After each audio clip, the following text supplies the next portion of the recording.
Welcome back to Season 3 of my podcast. I am Amanda Blackwood, the survivor. As many of you know, I wrote my autobiography as a survivor of human trafficking called Custom Justice. For those of you who didn't know, now you do. Keeping in line with that, this entire season is going to be focused on interviewing other trauma survivors who did or plan to write about their own experiences as trauma survivors and how they overcame their past. Get ready to hear from some truly incredible people.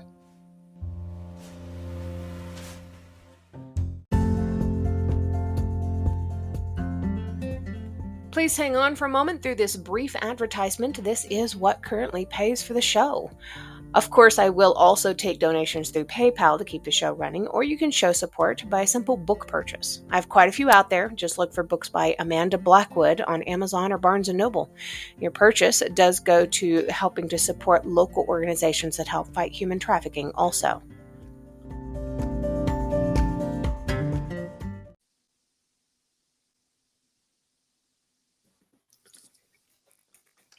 Good afternoon. Is this Sofia? Yeah, hi. Hi. It is lovely to hear your voice and to finally get to know you a little bit in person. I'm excited. Absolutely. Me too. Now, I cannot for the life of me see you. Where are you? Oh, I think that was something that I failed to send you a message on. I'm so sorry. I have to do this on audio only because the video screwed up. That's fine. That's totally fine. I'm remote anyway, so there's a good chance that mine will freeze up. That's great. Excellent. Let's do this. Okay. Yeah, I started having some major issues a couple weeks ago, and it's like, crud! Right before season 3 starts? Are you kidding me? So yeah. Just last minute changes here. Yeah. Adaptability. Yeah, absolutely. All right, so I am going to do a quick intro for you, and then from there, I am just going to jump right in. At the end of my little intro, though, I did find some really cool stuff on your Amazon profile, so I'm going to read a little bit of that too. Not very much, just a little bit. So, okay. Sounds good. Okay. All right, guys. Today, my guest is Sofia Aves. She's a USA Today best-selling romance author. Honestly, I am so excited about this one. You'd never know it, but she's also a domestic violence survivor and has PTSD as a result. On top of that, she's also a wife to a veteran with PTSD, and their different forms of PTSD are the main focus of some of her books. So this remarkable woman escaped from a violent ex who later became a truly terrifying stalker, but she refused to live her life in fear. And I'm so proud to have her on the show. I did find something on her on Amazon. If you look her up, it's pretty easy to find her. She's got a gorgeous website, by the way. But straight from her Amazon profile, it says USA Today best-selling author Sofia Aves writes fast-paced police romances, sizzling military units, steamy cowboys with a Montana backdrop, and the occasional cheeky god. And towards the end of that same paragraph, it says she has over 80 publications across 3 not-so-super secret pen names. Holy cow. This is incredible. Welcome to the show, Sofia. I'm so happy to have you with me. Hello. Thank you. Cheers. Now I've got to live up to that. You know that. You've set a bar. I have to actually live up to this now. Oh, you've already lived up to it. It's all over the internet. Now that's just terrifying. Let's be honest here. So let's talk about some of the lighthearted stuff beforehand. Where did you grow up and what was your family life like when you were a kid? I grew up in New South Wales, in Newcastle, just above Sydney. And I grew up with my mother and my grandmother. So we weren't the typical nuclear 1980s, 2.6 kids. It was just 3 of us all together, 32.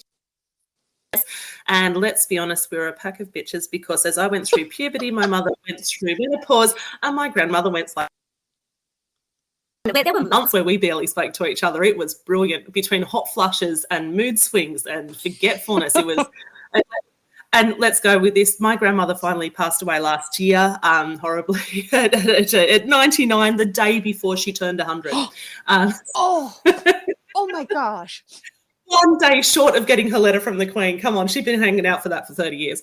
So, yeah, totally very, very different upbringing, and now we live up in Queensland, just west of Brisbane. We're on 40 acres, and which we only got on the land finally, built the house a year ago, and we're trying to get some alpacas and goats on at the moment. So it's a bit of fun. Wow, that sounds like quite the adventure. Man, you write adventure and you live adventure. I love this. So, can you describe the forms of trauma that you've had to overcome? I know you went through quite a lot with that particular relationship, and I read some of it, but wow, I'd love to hear it from your own words. What it is that you had to overcome.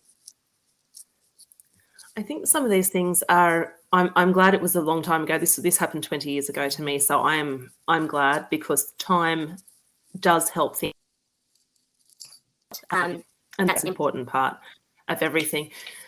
I was with a guy as a teenager, and didn't realise for the first few years. So I was with him for 5 years. For the first few years, that it went from being sweet to very toxic, because as a teenager you don't know that. I look back, and to be quite honest, senior in high school, I'm sort of glad I had a boyfriend, because it stopped me being the trying to grab a boyfriend anywhere, because teens get desperate and we all think that the world is going to end, and it's horrible. That provided some stability, but that stability decayed over time, and there were a few physical moments where I was dragged down the hall and things like that by my throat. But mostly it was the ongoing mental aspect that really sort of broke me. And as a teenager, you just don't know any better. And honestly, at any stage of your life, you might not know better. Being told that nobody else would love you, you're too ugly, nobody else will take you. With enough repetition, you believe it. And it continued well after it all finally broke up, when I found out he had another girlfriend. So that sort of blew up for me, because look, I'm not into that. And if you wanted to, you know what, we could have probably talked that one through, but not behind the back. So right. It was toxic. Wow. He yelled, I yelled. It blew up into something horrible. After I finally managed to break away with the help of a couple of very short teenage relationships, about a month long each, that extra support rebolstered self-belief and gave me the option to actually turn off my phone, back when phones were a little brick in your hand, and this was like pre-Nokia days. And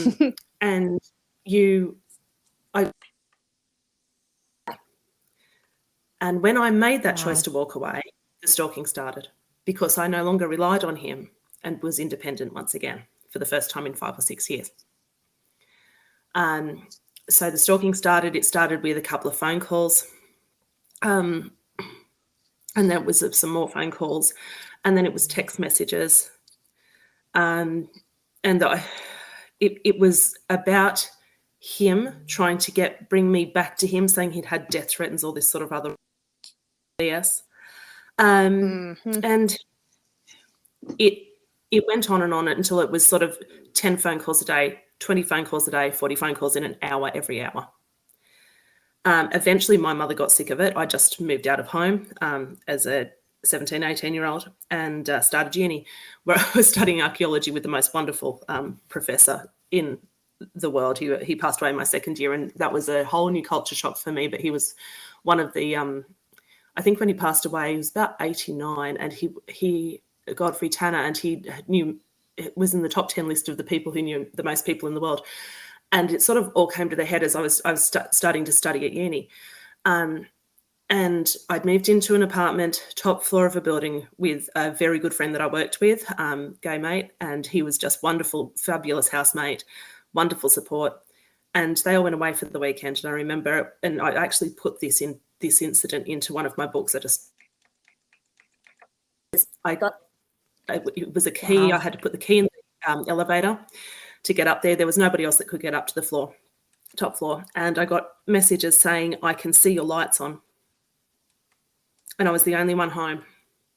Oh. And the elevator only went to the very black and dingy and terrifying garage underneath the building.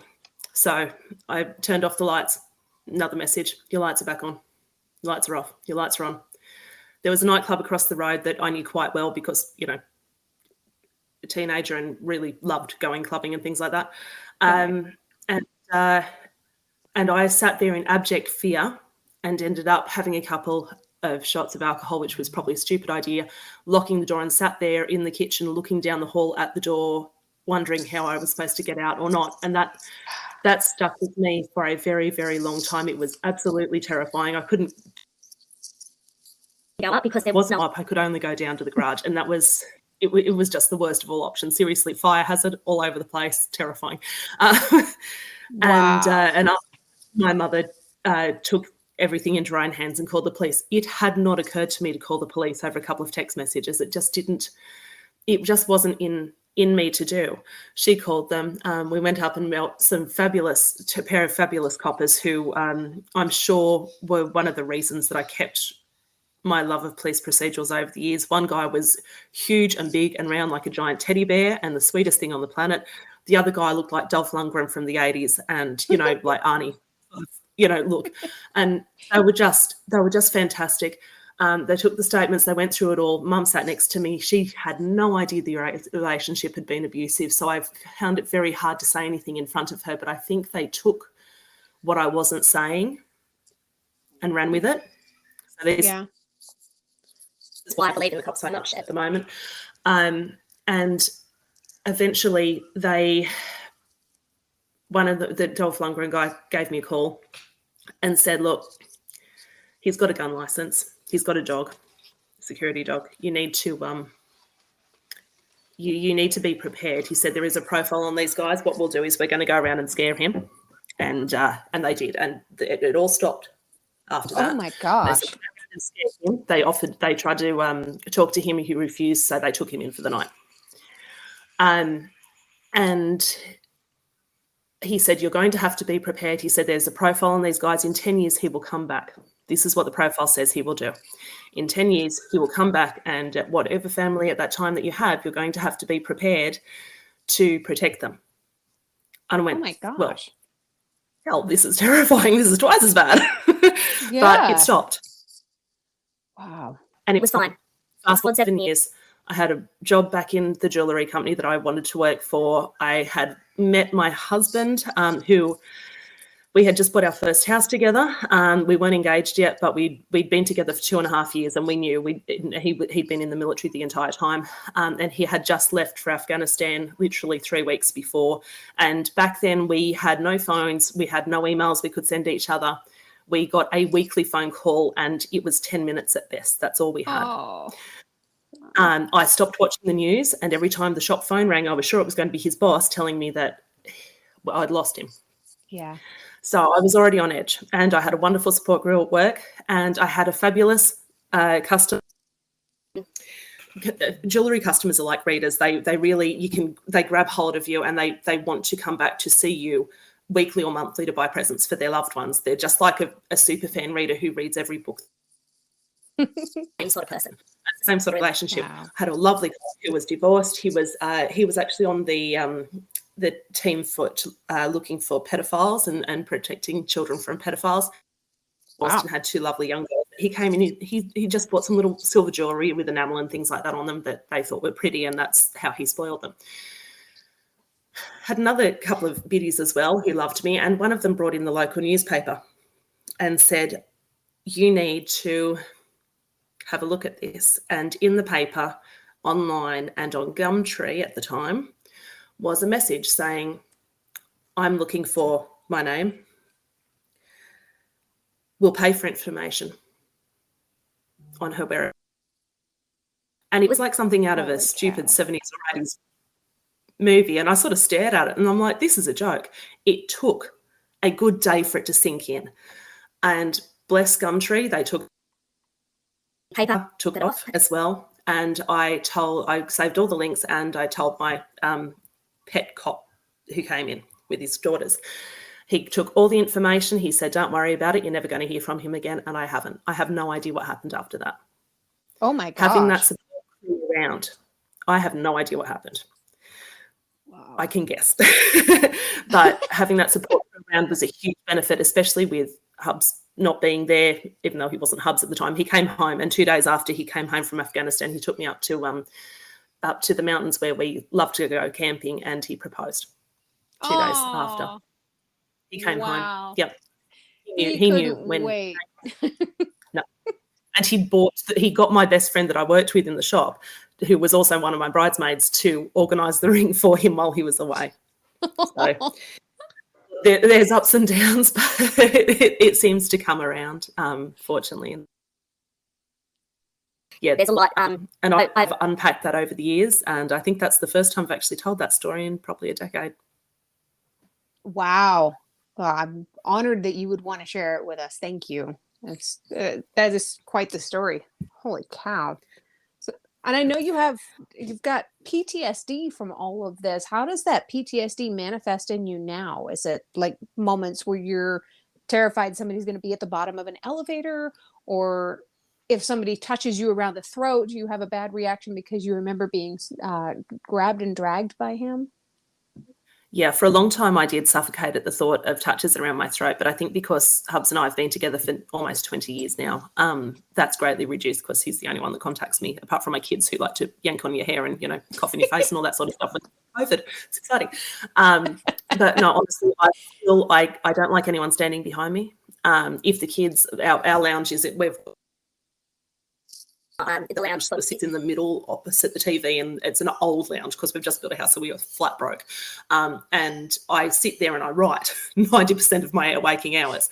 And the kids will go behind me to get the water bottles off the bench and drink, and I still will call out, please step away from behind me, hop on the other side, because I can't deal with anyone standing behind me. I much prefer to follow somebody else. If somebody's walking behind me and I'm not comfortable, which is almost all the time, I'll just step aside, let them go first and walk behind them. I can't deal with it. In a crowd is fine. An individual is not. For some reason, that's much more dangerous and intimate to me. So I don't even like my husband walking behind me. I have a huge thing about locking all the doors at night, even though we're so rural. Look, it honestly wouldn't matter. If somebody wants to break into a place, I recognise that they will just break in now. I lock everything ridiculous amounts of, and we'll go through the whole house. If I hear something, I've got big dogs, which are sort of my backup as well, because I can't see anything. I'm ridiculously blind. So once they're off at night, and the whole world's just this black glow. So I've got nothing. Well, I have a lot of those same reactions too. I don't know why that is, but I'm the exact same way. If it's one-on-one and there's somebody behind me, I'm going to move. I'll put my back to a wall. I'm going to move away from that situation. But if it's a crowd, it doesn't bother me. I guess it's because in the back of my mind, I say, at least I'll have witnesses. Yeah, and I think the crowd is impersonal. They're not there for you, but an individual can be, and that's terrifying. And look, if I see a white van that's on the same road as me, that's not the local postal van, I still freak out because that's what he drove. Oh, wow. So I still freak out. Yeah. Yeah. Wow. Yeah, I'm lucky my predator is in another country most of the time. That must be if he ever does come. Yeah. It is a little bit of a relief, yeah. But I don't ever know what he's going to show up and if he ever does show up. Oh, gosh. Isn't that uncertainty the thing that sort of makes you just feel sick every time? It does, but at the same time, I think he's scared of me these days because he knows that I can actually do damage to him. I don't back down, and I refuse to be silent about what he did to me. And I think that scares the heck out of that man. He's a police officer, and I know there's so many good police officers out there, but the man who trafficked me was a police officer in Scotland. Gosh. So, yeah, there's lots of ups and downs, like you said. Yeah. So I'm so sorry your experience was like that. I'm so sorry for you. Wait, I never will be. I tell this to people all the time. Less than 2% of all victims of human trafficking are reported as actually surviving. If that's the case, then if it wasn't me, it would have been somebody else, and they probably would not have survived. I would much rather it be me any day of the week because I'm still here and I have no issues with telling my story. Very, very, very brave woman. Either that or stupid. I don't know. No, we'll go with brave. We're going with brave. So, what was the biggest catalyst to helping you heal from all of this? And what have you done to help yourself to move past it? I don't know. I think there were conscious choices. I always, the reason that I find him was that I always just wanted that one best friend to go through life with. That was it. Ever since I was 12 or 14, that's all I wanted. And I was already reading, mum's romance books on the sly after I finished the Sweet Valley High ones and things like that. And I just wanted one good mate to go through life with. And I think I spent between the ages of 21 and 24 until I found Hubs looking for that person and knowing sort of straight away when I hadn't found them. There was one that had potential, but we clashed on a moral level over a couple of things. Lovely bloke, but just not the right one for me. And I think finding Hubs has probably been the biggest backup for me because I had that support crew that I needed emotionally to be able to be me and be independent, but also to come back to him when I crashed and burned, have a really strong cuddle and go, no, it's okay. I am actually safe now. This is somebody who will never hurt me, who's enough to pacifist. And just getting angry upsets him, so it's the total opposite. We very, very rarely fight. We went through a black patch. I had postnatal depression after my first, and it lasted quite a long time. And it clashed with a rise in him with his PTSD, and we clashed for a couple of months, and it was absolutely awful. That was the only bad period I think we've ever had, actually. Wow. And that support, because he's just my best mate.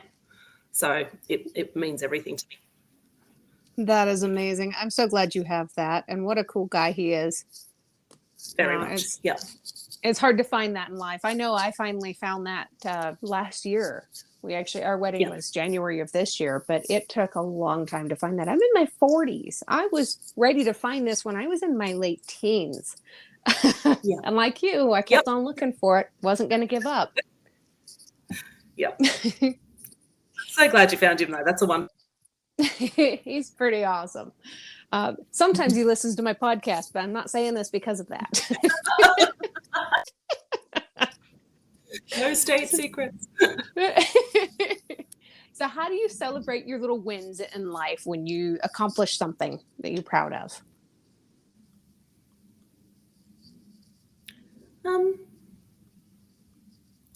Okay. Weirdly, I sort of don't. I think I just get on with the next job.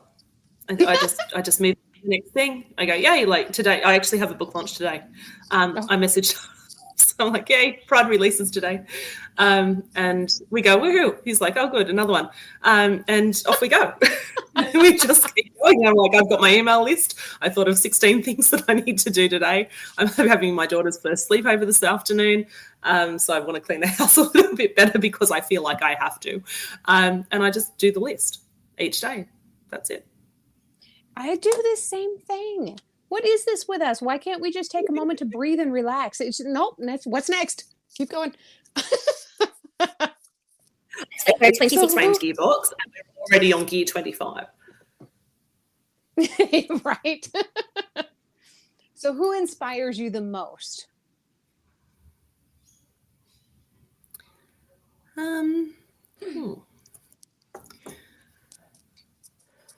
I'd probably say the girl that actually I'm co-hosting the Shared World that today's book release is in, Terry Wells Brown, is a girlfriend in California, and we're looking at starting our own podcast later this year. She's had a bit of health issues. We've had COVID in the house, so we meant to do all this back in April, but it's just gone backwards. She is an amazingly strong woman, values family over everything, but still manages to do all the things that, when I say I mean all the things, I mean she is on boards, she's got radio shows, she's got all her books coming out, she's got the family business that she has other websites and the Shared Worlds, and it just goes on and on and on and on. She is in everything, and she approaches everything professionally and calmly, and those things are probably the things I value the most. Famously, I probably love the marketing of Megan Quinn for her books, and I have been a Matthew Riley fan since I was 20 years old, and actually got to see him in person a couple of years ago when he came to my local town. He actually won't take a fee to speak.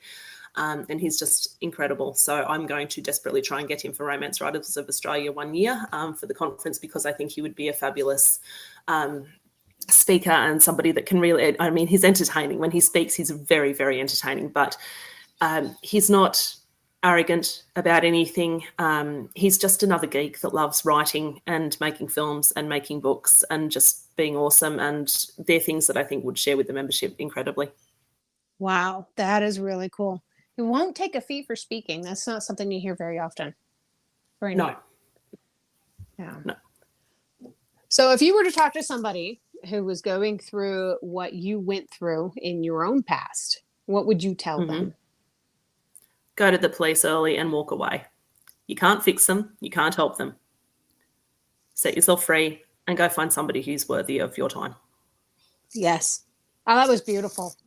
So I'm towards the bottom of my questions, but with your own post, with your own answers and your own history, you kind of made me want to go through some of this stuff a second time to ask, is it okay if I ask questions about your husband's PTSD and how that affects your life?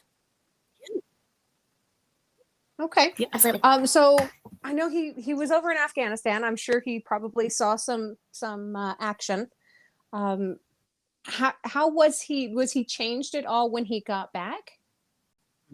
Yeah. Okay. So yeah, when they come back, it's called reintegration, and basically it sucks. There's a lot of anybody who goes over comes back differently. I've met one person who says that their family says they haven't changed, but I think he's just incredibly good at hiding what's inside. When they're over there, he was over in 2007, I think, and they until about 7 or 8 at night, had dinner, went to the gym for a few hours because it was one of the few actual outlets that they had, and then they get up at 3 or 4 in the morning again to do gate duty or whatever they were on for that day. And when they come back to Australia or America or wherever they come back to, normal life is slow. It's too slow for them to deal with, and they have this drive to keep going. So for the first couple of days that he came back, of course, family wanted to see him. I wanted to see him. Everybody sort of jumped on him, and you could see him physically shaking and trying to get away from situations. But because he's a good guy, he stood there and did what other people wanted. And I was so when he said, let's go camping the second day that he was home, I was like, yes, let's go camping. This is a great idea. Let's get away from everything and just let you find a new normal, which unfortunately didn't happen, but it was close enough to.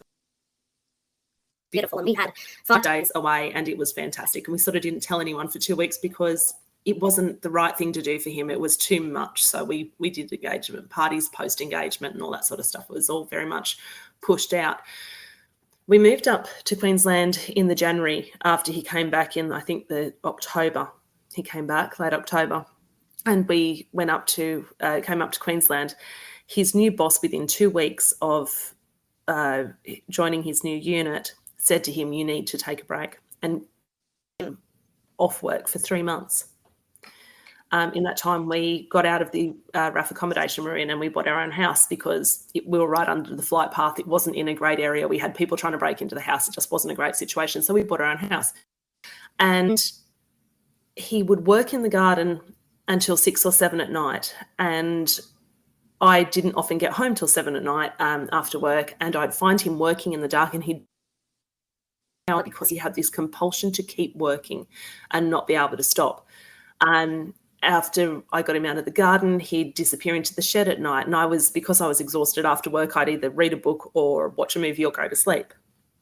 And it took me months to realise what was happening, that he was just transferring this compulsion to keep going over to working in the shed instead.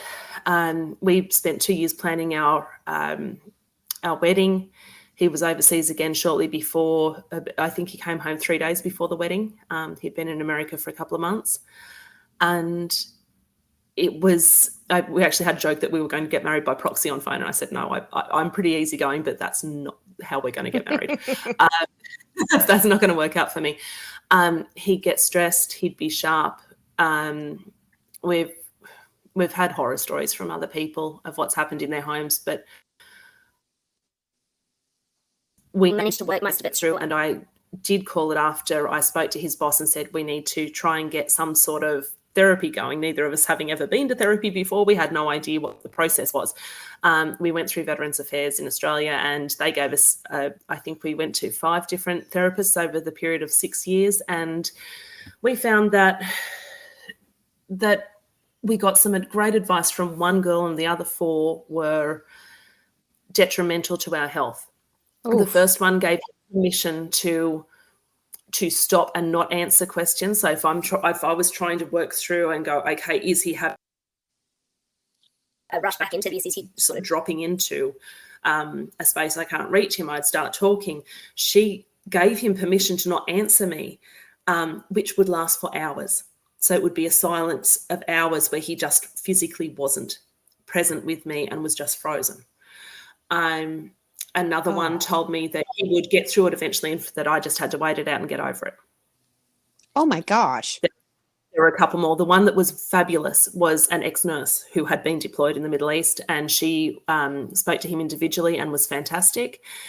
And she was absolutely amazing, and she lasted about 3 months before she left to do another deployment, so we lost her permanently.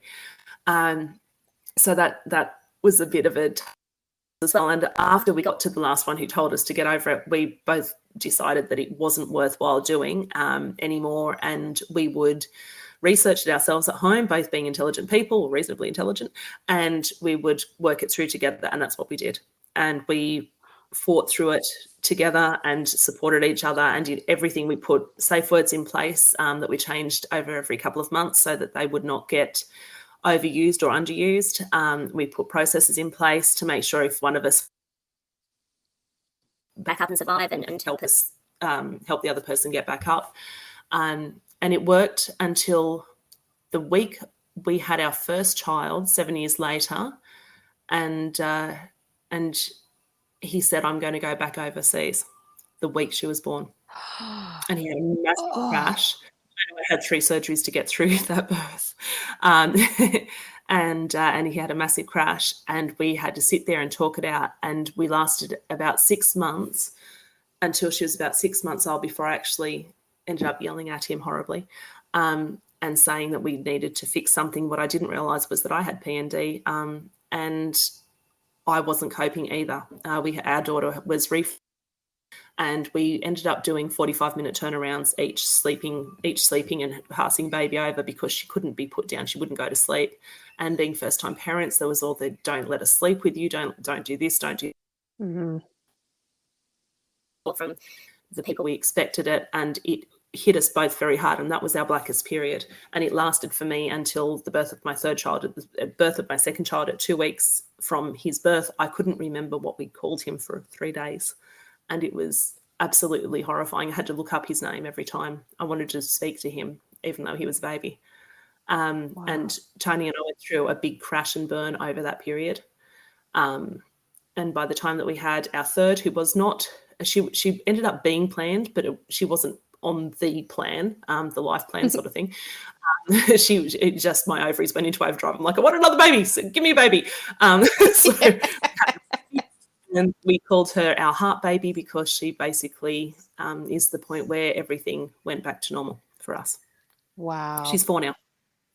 Oh, wow. How old are the other 2? 8, 6, and 8, 6, and 4. So every 2 years. Birthdays that are reversed. So one is, the same date and the same month, but they're reversed, the girls.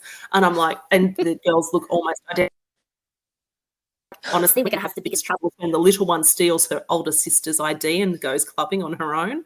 I can see this being a huge thing. But I think we worked out we're going to have like a 20th and 18th and a 21st and 18th and a 16th in the same year. I'm like, it's going to be cheaper to go to Europe than hold those parties.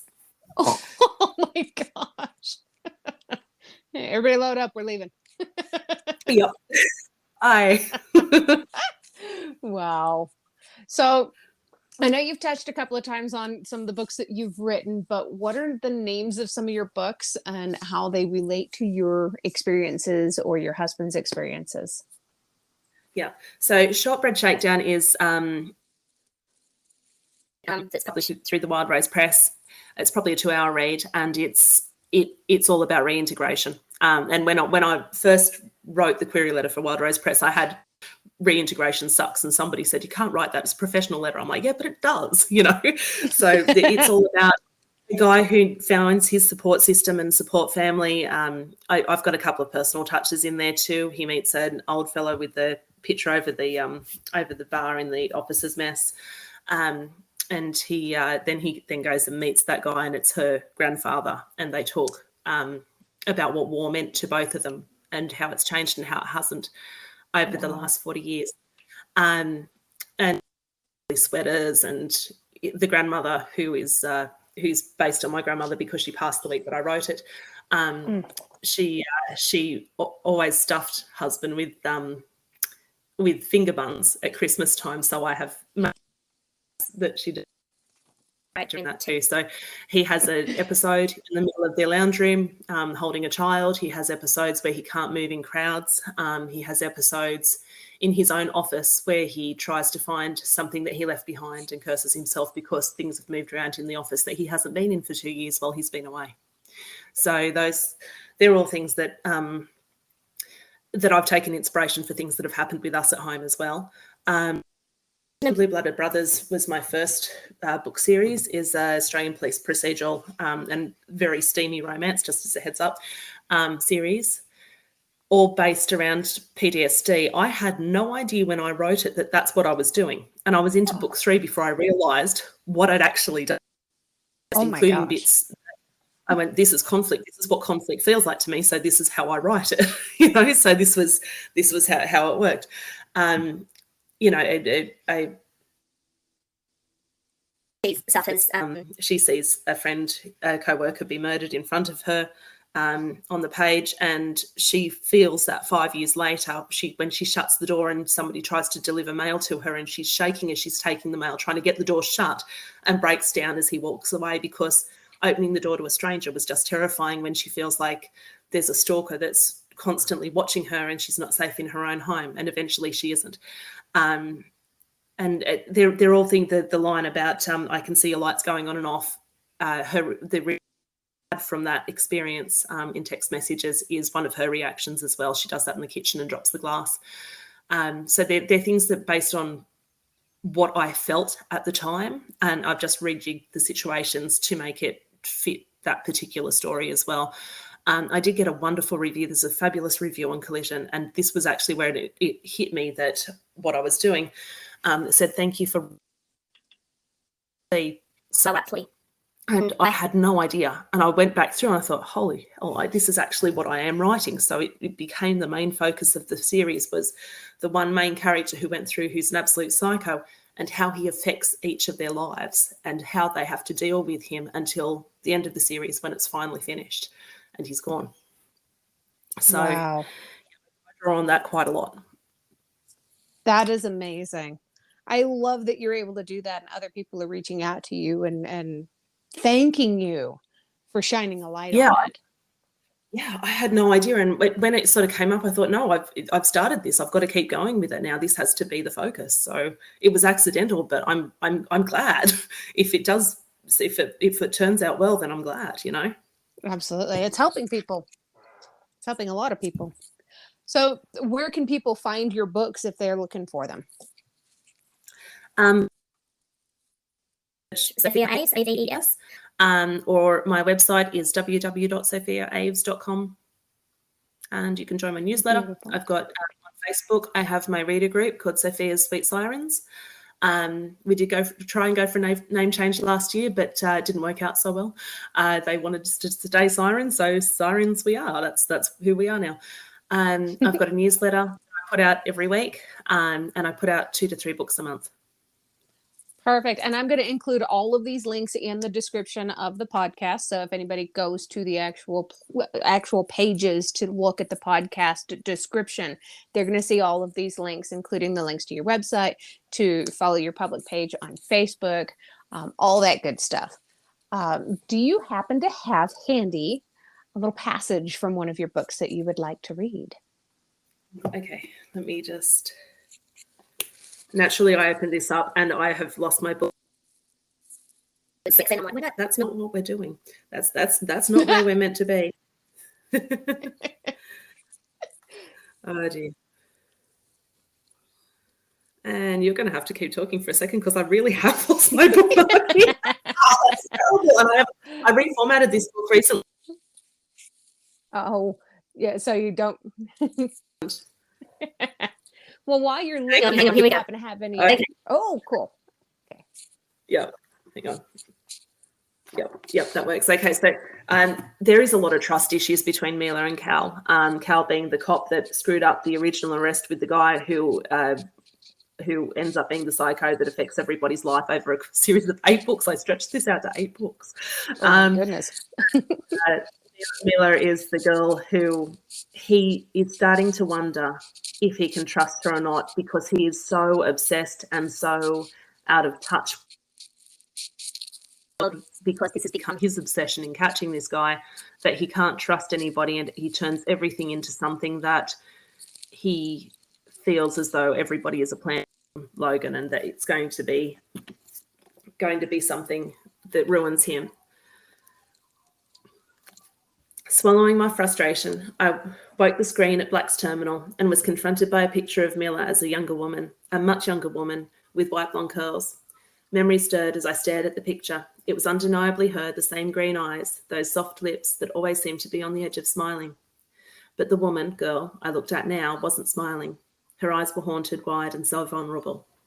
I knew when this photo was taken because Black and I had been getting our asses roasted while she was looking after her statement by the local station.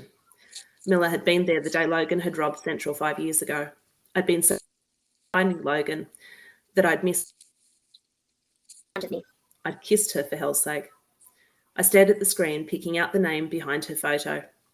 Annie Summers. She'd changed her name. That wasn't a surprise. A lot of our witnesses had, moving to new places, never speaking about what happened after that day. Logan hunted most of the witnesses down. As soon as we'd worked that out, a cop had been assigned to each one, a minder. I wondered who Miller's had been, or was now. The nigger said that something wasn't right about this was all back.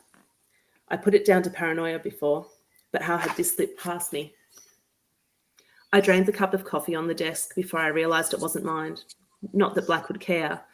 He'd know I was good for a fresh one. I puffed my cheeks out, letting my eyes shut. Miller wouldn't appreciate me barging in on memories she had probably worked hard to forget. If I was right, she had been a teller at the bank, had direct contact with Logan. Muscles across my back tensed at the thought of his hands on her. How terrified she must have been, especially after co-workers. I scrubbed a hand over my face. Concentrate. Thinking with your lower regions got you into this in the first place. I still couldn't believe I hadn't recognised her when I rear-ended her car. While I sat across from her thinking how beautiful she was. There had been a lot of slowing about in my mind back then, though. My ex's texts had put me in a foul mood to start with. Wow. This sounds like a really good book. Which one was this from? That's from Collision. It's the first book in Blue Blood Very Brothers. nice. So, Awesome. yeah, it's in that series as well. So that's still one of my favourite books, I think, because I think you always love the last one you wrote the most, but you have a soft spot for the first one that you ever wrote, and probably the first book in each series as well, because that's where you start getting those ideas and turning them into something creative and beautiful, or working through some. So I think we definitely put in a lot of ourselves into books, even if, people often ask, oh, do you use real situations? Do you use real people? Well, no, I don't, because, one, I don't want to get sued. But two, I've got enough courage in my head without adding more in there. And I can't, if I'm writing somebody else who was real, I'm not in their head. I can't actually be them. Whereas those characters that you create that come from you, you're inside them, so you can see how they react and how they think. But taking the situation or inspiration from a situation or how you felt during something, how you would feel if something happened, those are the things that we end up putting into the books. And I guess the PTSD was a huge part of that for me. Yeah, absolutely. It lingers. I find myself doing that with every piece of fiction that I write too. Yep. So with you being Absolutely. a USA Today best-selling author, what advice do you have for other authors out there? They say write what you know, which I suppose with PTSD and by accident. but it's also writing what you don't know, because you can't be in everybody's head at once. But you can see how they would react, how somebody that you've created can react from that point of view, that you can sort of delve deeper into who they are. And just whatever comes out, just start writing it. If you want to plot it, great, plot it. But don't be tied to that plot. If those characters do something out of character, out of your character, then go with it, because they're probably telling you what they want to hear the most. Start writing, leave notes down the side. Sure, do a spell check if you want to, but keep writing all the way to the end. Have a million. Go back and fix those notes up. If you stay on that same chapter and trying to make that first chapter perfect, you will never get any further. You'll be stuck there forever. And the worst part of that is when you book and edit it, there's a good chance that a lot of that first chapter is going to be cut. So just start writing. Don't get precious on it. Just go through the motions and get the book finished. Absolutely. I love that. That is really solid, very good advice. So there's always one last question that I ask people before I let them go. And it's not so much about your writing or your past or anything like that. It's about how you see yourself. So what is the one thing, well, at least one thing that you love about yourself that is not based on your physical appearance? I love my brain. I would really not, I don't care too much about what I look like, which sounds horrible, but I spent probably too many years being a vain teenager and I hated that. And I'm not a fan of myself, but I don't want anything screwing with my brain. I love my brain. It is wacky. It's weird. It's noisy. It's completely off kilter. And that, that friend in the, they're just weird and they just don't quite gel with anything. I am that person. But I love my brain and I wouldn't trade it for the world. It creates books, it creates stories. Like I'm not going anywhere with it. It's staying with me. I wouldn't trade that for anything. That's amazing. I love your brain too. You're a pretty awesome human. And also my brain is now officially called Brian, because every time I write brain, auto returns it to Brian. So we've now named my brain Brian. Oh, perfect. Well, Brian, Sophia, whoever it is I'm talking to at the moment, thank you for spending this time with me today. I really appreciate it. I'm looking forward to reading some more of your books. I don't know if I've told you this or not, but I've read one or two already. And I will definitely be picking up more. Thank you. Thank you very much. Cheers. And thank you. It's actually been quite cathartic talking as well. It's like I said, I haven't talked about that. I've hinted around the edges with friends that I meet, but I don't actually talk it through. So that's actually been quite therapeutic, to be perfectly honest. Thank you. Of course. I find the same thing. I'm actually a public speaker on my experiences because of that exact same thing. It does so much. Every single time I remember it, I let more of it go. That is absolutely spot on.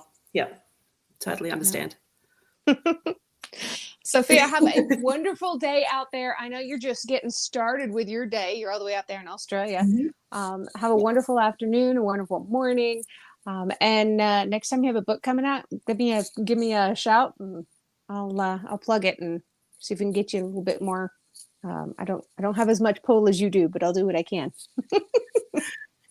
Quite well, honestly. Thank you. Thank you very much. Cheers. Thank you. Bye. Bye.